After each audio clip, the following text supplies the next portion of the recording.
2, 3, gravando. Podcast é o pior governo do Brasil moderno, vai. Que teve uns governos inqualificáveis antes de Getúlio Vargas, né? Tanto que Getúlio Vargas assumiu a presidente por uma revolução.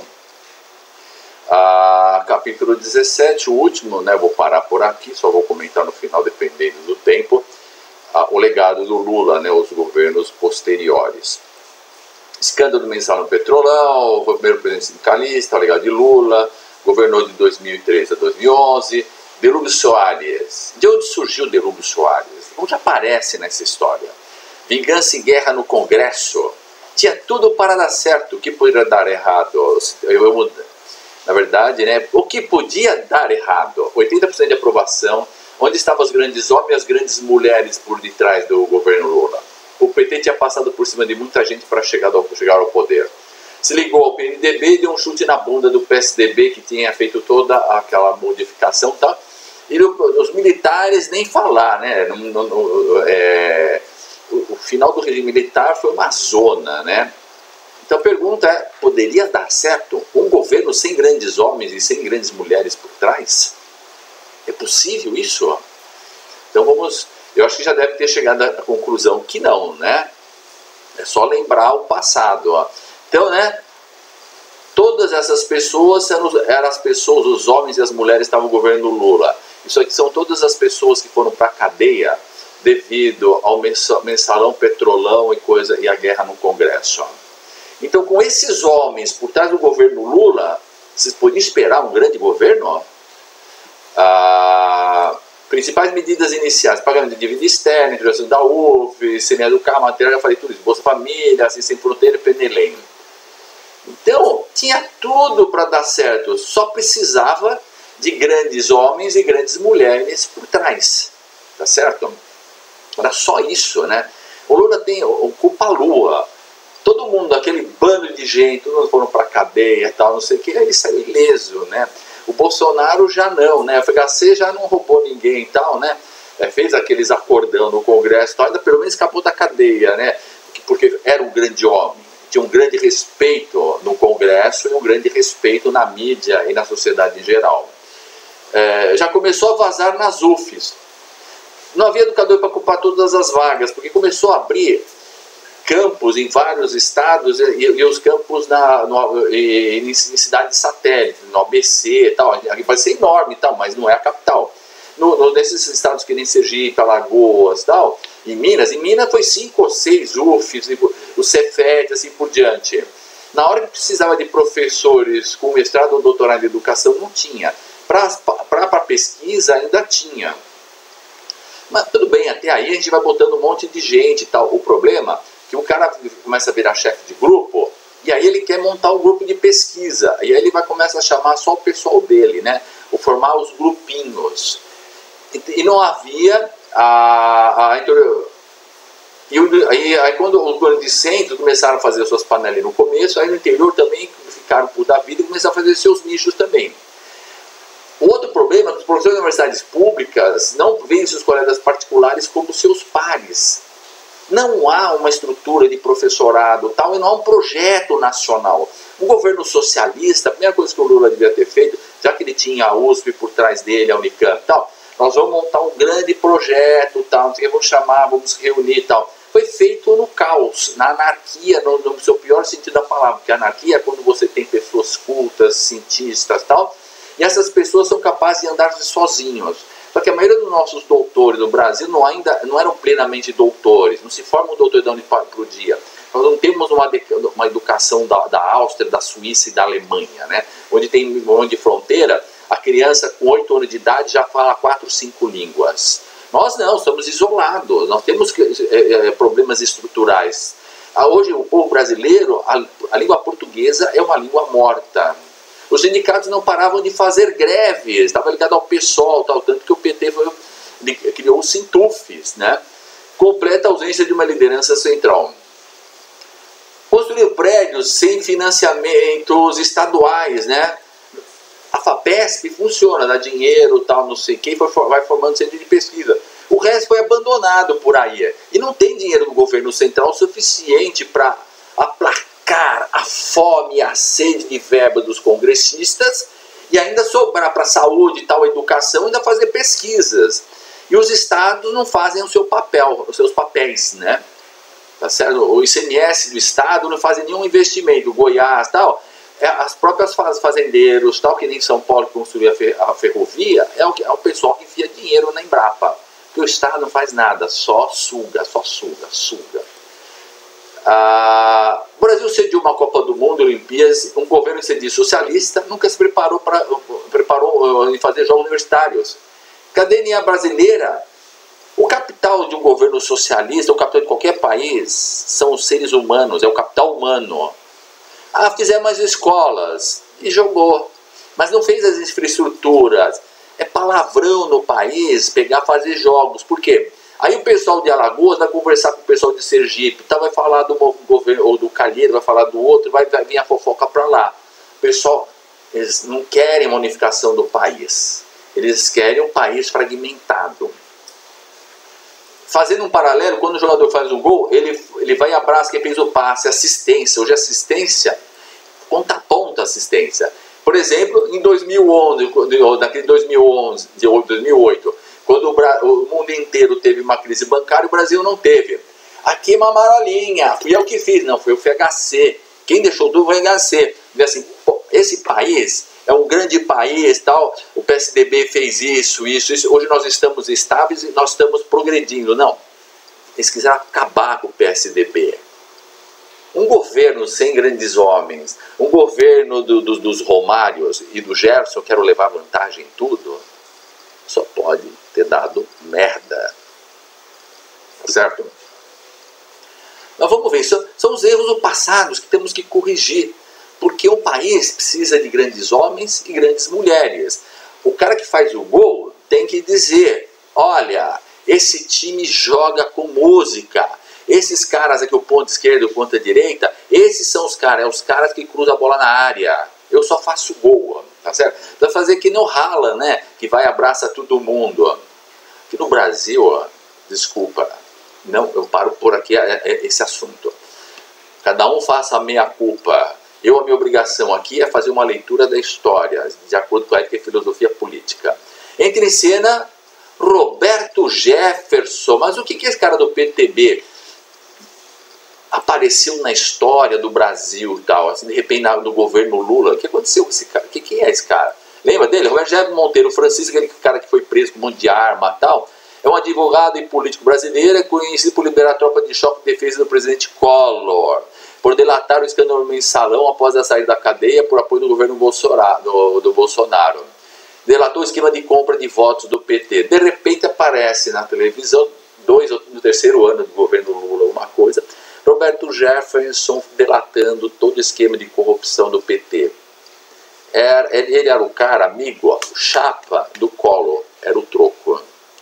Então, entra Roberto Jefferson no meio, tal, porque o governo Lula, todos os governos entravam com caixa 2. Então já começava pela estrutura tudo errado, já com as costas sujas. Mas todos os partidos, mas ninguém dedava o outro. Mas acontece que o PT estava entrando em guerra com todo mundo, tentando destruir todo mundo, PSDB, Collor e assim por diante. Tinha que fazer democraticamente, mas mudando a lei. O Lula tinha 80% de aprovação, e não fez o fim do Caixa 2, foi feito depois pela pressão da imprensa, que empurraram contra o Congresso. Ele não fez nenhum plebiscito. Um plebiscito para mudar o judiciário e um plebiscito para moralizar as eleições, de forma que esse país fosse governável. Tá certo? Então, o pessoal botou ele para ficar viajando, compraram um avião novinho em folha para ele ficar viajando para cá, copie isso, copie aquilo, e um ser humano que consegue trabalhar 12, 14 horas por dia, não, tem que dormir 8 horas, tem que jantar, tem que almoçar, tem que descansar, senão o cara acaba entrando em estafa. E o Lula, aquilo era uma festa, né? Aquilo era felicidade geral, viajar para cá, viajar para lá, tal, não sei o quê, só que por trás estavam os mensalões todos. Quem era do Ilúmio Suave? O homem do Caixa 2. Certo? A única aventura de Luiz Soares a um cargo da República foi na candidatura federal em 1980, que ele acabou perdendo. No bastidor político, no entanto, o governo goiano precisou uma carreira sólida. Em 2002, era o homem de confiança do PT para arrecadar recursos para a campanha de Luiz Inácio da Silva, então posicionando a presidência da República. E aí também entra um outro personagem, o Márcio Valério. Era o marqueteiro. Lembra, eu já falei para vocês, o Lula é um produto de marketing. Ele era um Che Guevara brasileiro. Ele era um sindicalista, vindo no pau de arara, que trabalhou 12 anos, fez um curso no Senai e tal. E sempre lá na frente falando assim, o PT era tudo ali, esse movimento sem terra, não sei o quê, vamos quebrar e tal. Deve dar agora você vai ser presidente. Esse discurso corta fora. E começaram a dar um monte de discurso, aprender a falar em público tal. Ele já sabia falar em público, ele já tinha o dom de falar em público tal, escolheram ele. E aí vai. Marcos Valério era o cara das empresas de marketing e tal, que pegava dinheiro junto com o Delúbio Soares das empresas tal, e fazia lavagem de dinheiro. Ele era o cara do esquema de compra de voto do Congresso de 2004, ele foi para a cadeia por causa disso, de acordo com o presidente da República, ele é acusado de formação de quadrilha, peculato e tal, que eu peguei isso aqui, 38 reais, 66 anos de preso de cadeia. Marcos Valério Fernandes de Souza é um homem de muitos segredos. Isso aqui é uma reportagem do Veja de 2023, onde ele diz em seus depoimentos que o prefeito de Santa Daniel de Campinas, associado, é um crime envolto em mistérios. Dizem que o PT recebia, que ele tinha do PCC, da Comando da Capital, que o PT recebia dinheiro. Isso é uma direção premiada que ele fez há pouco tempo, que o PT recebia dinheiro do PCC para a campanha eleitoral. Isso vai ter que ser julgado, vai ter que ser analisado, tal. Então, não estou dizendo, eu estou dizendo que ele falou, está lá numa reportagem da Veja. Isso aí vai ser averiguado, tal. Veja que o nosso presidente, o antigo presidente do Supremo Tribunal Federal que segurou o Bolsonaro no peito, ele era advogado do PCC. Ele foi colocado pelo PSDB porque toda vez que tinha uma eleição, tal, eles fechavam todas as pontes aqui em São Paulo, tal, para boicotar o PSDB. Aí, da mesma forma que eles chamaram o pessoal da briga lá do Banco Central da Economia e o Funaro das falências, aí o PSDB, o VHC, vem cá, você não vai defender o crime organizado não, você vai defender o governo. Então você vai para o Supremo Tribunal Federal, porque você conhece todo o esquema, e você agora não vai advogar para o cara aí, porque ele não era bandido, é obrigação do advogado. O advogado tem que... O cara é estrupador, contrata um advogado, o advogado vai defender o estuprador. Então ele estava lá defendendo o cara que contratou ele. Ele é um jurista criminal. E aí colocaram ele lá para defender. Pra vocês terem uma ideia da problemática do Brasil. Renan Calheiros, como presidente da CPI. Então, Renan Calheiros estourou o problema do mensalão. Renan Calheiros pegou a presidência da CPI. Aí ele pegou a passinha preta, tal, com todos os problemas do Lula. Aí o PT, que é uma organização toda lá do PCdoB, com preparados para assaltar banco, para sequestro, para não sei o que e tal, com gente lá no Congresso, que é um partido tal, todo estruturado e tal, começaram a pegar todos os podres também do Renan Calheiros. Começou-se uma guerra que culminou com o Cunha e que culminou com os 40 processos do Renan Calheiros, mas culminou com a prisão de toda aquela gente. Começou-se então, desde então, a guerra surda, que era só de ameaça tal, passou-se a ser uma guerra aberta no Congresso Nacional. Foi muito bom porque mostrou toda a sujeira no Congresso Nacional. O problema é que não se limpa com a sujeira do Congresso Nacional. Por quê? Porque quando chega no Supremo Tribunal Federal, aí a coisa para e morre-se toda lá. Porque a harmonia... Só tentando dar um golpe. Isso aqui é fonte agência do Senado, tá? Então ele era o presidente e tal, e começou uma guerra particular, não sei se eu estou repetindo não, porque cortou a imagem aqui e tal. Então estava uma guerra, e uma guerra declarada, não era mais uma guerra sigilosa, e ele tinha a pastinha. Mas o PDB não participava do grupo de apoio do governo. Tirando o PT, o resto do partido não funciona como um partido, cada um para si. No PT, todo mundo dá 10%, mesmo político ou cargos comissionados, para o partido PT, para sustentar o partido. Ele funciona como uma igreja, ele funciona como dízimo. Enquanto que nos outros, os caras pagam 10% do salário para a pessoa, e não pode, a pessoa não tem uma firma, o senador, o vereador tal, ele não tem uma empresa, porque ele é filiado ao PMDB, ao PSOL, ou afiliado ao PSDB, ao Cidadania, ele não pode pegar dinheiro, aí é crime. Apesar que o presidente da Câmara, do vereador lá do Rio de Janeiro, além de ter o dinheiro para o PT, ele pegava mais 10% para ele, eu não sei quanto para ele, também tinha a caixinha 2 do negócio. Porque isso aqui bagunçou completamente, o próprio PT já não tem mais controle do funcionamento da máquina do partido. Isso aqui é uma zorra total. Há 15 minutos... Então, a televisão, os seus sinais. Era engraçado, né, ver o Lula e o Renan Calheiros. Uma hora, um tinha um podre de um. Hora, podre de outro. Então a gente via o Lula sentado e ele punha a mãozinha assim na coxa do Renan Calheiros. Não tem mais essas figuras tal. Para mostrar para o povo, né, que o cara estava na mão dele. Era muito interessante ver esse jogo de sinais. Jogo de sinais de poder, né? Faz assim, ou faz assado. O Temer, né? Aqui, tal, não sei o que, todos esses jogos de marketing, de formação de figura, né? Que isso não deveria fazer parte da política, mas acabou se tornando parte da política. Então, para terminar aqui, né? Governança, distribuição de cargos e nível de corrupção, você vem para cá.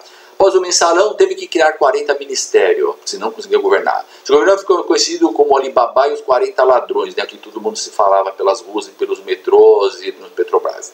Depois o Lobão, na época do Senado e comunidade parlamentar, ele colocou o Lobão na presidência da Petrobras, porque o filho do Lobão estava com processo tal e não tinha imunidade parlamentar. Mas era o suplente do Lobão, ele pegou e botou o Lobão lá. Que ética é essa? Essa ética do toma lá para dar cá de dinheiro, de cargos e tal, nesse caso é pior ainda. É a ética, né, da imunidade, da imputabilidade do crime político. Nós votamos, eu votei, um monte de gente votava no PT para fazer frente a isso. De repente se tornou o carro forte disso. Um dos maiores índices de corrupção da história.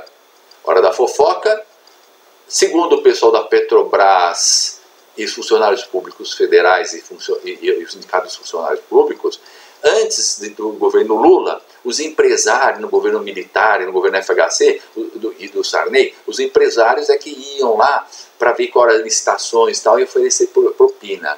Quando o PT entrou, agora é a nossa vez. Era o governo que fazia projeto, vou fazer um projeto, ia lá na Odebrecht e tal, vou fazer um projeto aqui e tal, e nós queremos tanto, já dizia quanto que queria. Mas era a Petrobras que falava abertamente lá pra gente lá. Todo mundo já tinha virado saco de gato. Rapidinho para terminando, papel de implementação de mudanças estruturais e permanentes. A gente consegue só essas coisas. Entre as obras que o governo se comprometeu a investir, estavam por aí de infraestrutura social, em montantes e tal. Quais foram alguns grandes projetos de infraestrutura? Ferrovias e tal, mas tudo isso ilustra a grande dificuldade que se tem para fazer projeto de infraestrura no Brasil, ou seja, Estrada de ferro demora 30 anos, gasoduto para a Argentina nunca foi concluído, estão tentando concluir agora, e para-se tudo num congresso. E aí entra o pessoal do Bolsonaro, tal, essa pessoa mais do pessoal, fica dizendo que aqui só funciona com ditadura. E nós temos que fazer uma reforma no Congresso, uma reforma na Constituição, alguma coisa que a gente mude esse panorama. Tá certo? Porque não pode ser, não podemos ficar dizendo que só na ditadura isso aqui vai funcionar e a gente vai construir infraestrutura. Como fazer isso? Isso tem que ser feito pela sociedade. Emplacou Dilma sucessor, já falo impeachment e tal, e a Dilma Rousseff com esse tema todo vermelho aqui, ela sim, ó, Urano todo em oposição com o Sol e Júpiter, essa é uma revolucionária, tá? Ela bateu de frente com o Congresso e falaram, tchau querida, era a frase que tinha, tchau, tchau meu amor, tchau meu amor, aí puseram ela para correr. Então, depois de tudo isso, eu estou falando do primeiro governo Lula, eu estou analisando os governos já realizados passado, estou falando de 15 anos atrás. Essa aqui foram todas as pessoas, os grandes homens que foram para a cadeia do governo do PT. O crescimento do PIB, já falei, foi um dos maiores, um grande amigo, protegeu todo mundo, botou até o Lobão lá para o filho não ser preso. Distribuição de renda foi enorme, tal, você foi pensando na ação. Então a gente chega à conclusão que o pior governo do Brasil moderno foi o primeiro mandato do nosso amigo Luiz Inácio da Lula Silva. E paro por aqui. Desculpem, estou fazendo uma leitura histórica do primeiro mandato do Luiz Inácio da Lula Silva, baseado desses 9 critérios. Você escolhe um outro critério que diga assim, fazer mensalão, fazer jogo na política, tudo isso aqui vale 100, infraestrutura vale 0, as pessoas serem presas, isso não tem a mínima importância, e o Lula foi o melhor governo do Brasil. Cada um faz a sua análise. Essa é a minha análise. Me perdoem se alguém não gostar dela. Pegue uma outra. Escolha uma outra. Então, agora não me venha me perseguir ou tal. Ou me prendam ou mande me matar.